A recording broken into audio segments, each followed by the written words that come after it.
Self-improvement. Self-improvement. Self-improvement. Self-improvement. Self-improvement is ruining your life. The term self-improvement has become very popular recently, especially for young men trying to better themselves. However, there are many traps that people consistently fall into, and something that was once beneficial becomes harmful. Before getting deep into this video, I want to preface that improving yourself, whether that be through working out, learning a new skill, or starting your own business, is extremely beneficial for young people especially, as it builds the foundation for your future. However, there are many things wrong with this modern idea of self-improvement, and in this video, I'm going to share how you can avoid the negative parts of self-improvement and reach your maximum potential. A few years ago, I was a chubby kid who ate like shit and played video games 24/7, and now 2 years later, I'd like to think I'm nothing like that, almost the polar opposite. I know I'm still young, but these small things like working out, reading books, and learning new skills has completely changed my life trajectory. So before you get into the comments saying, self-improvement isn't harmful in any way, I acknowledge that it has its many benefits, but the negative impacts are rarely ever spoken about. Okay, now that that's out of the way, we can start the video. The illusion of perfection. Social media portrays this narrative of perfection. You see an 18-year-old millionaire on Instagram, and you ask yourself, why can't I be like him? But what they don't tell you is he's got a rented Lamborghini and is in a fuck ton of debt. Or you see some dude who's absolutely shredded, and you wonder why your body doesn't look like that,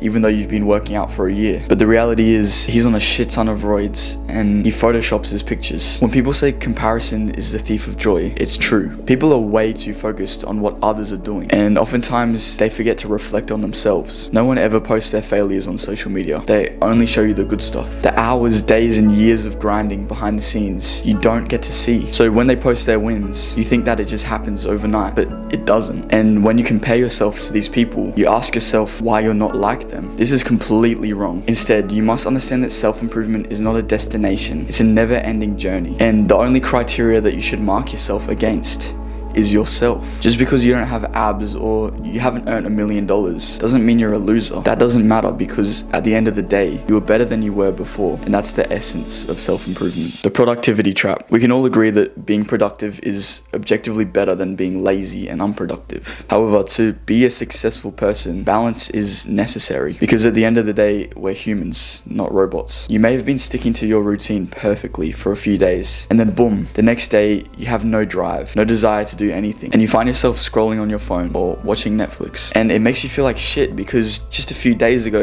you were on a roll, and now you're here demotivated and stuck. This exact scenario happens to me pretty often. One day I miss a few habits and it makes me feel terrible, but we have to learn that it's okay to take rest every so often, because it's positive for your mental health and your productivity. However, you must not let this lazy behavior become a habit. But I never let it happen for more than 2 days in a row, because once or twice is normal, but 3 times is a pattern. In the short term, these off days feel bad, but as long as you have more wins than losses, then in the long term, you are improving. And I'd much prefer to improve slightly every day than have a bunch of ups and downs. Another issue with self-improvement is too much overemphasis on self. I mean, it's literally in the name, self-improvement. And while this self-love is an amazing thing, it can easily get in the way of your relationships with others. Even for me personally, it's got in the way of building meaningful connections, because oftentimes I'm too busy and focused on myself, which doesn't give me time to focus on others. Life is more than just getting to the next milestone. It's about your friends, it's about your family, and it's about love for what you do and who you are. And oftentimes, self-improvement turns into self-centeredness, and this is obviously not healthy. So make time for those connections and relationships in your life, because it's not only important for your mental health, but also your overall life experience. Balancing self-improvement with self-acceptance. It's so easy to be ungrateful for what you have or what you don't have, and oftentimes you don't see how far you've come because your vision is clouded. While getting better as an individual is great, sometimes we must stop and accept ourselves for what we are now, instead of waiting until we reach the next goal. Because if you have this mindset that you're not content until you reach this next milestone, then you'll never truly be happy. You'll be constantly chasing this state of joy, and whenever you chase something, it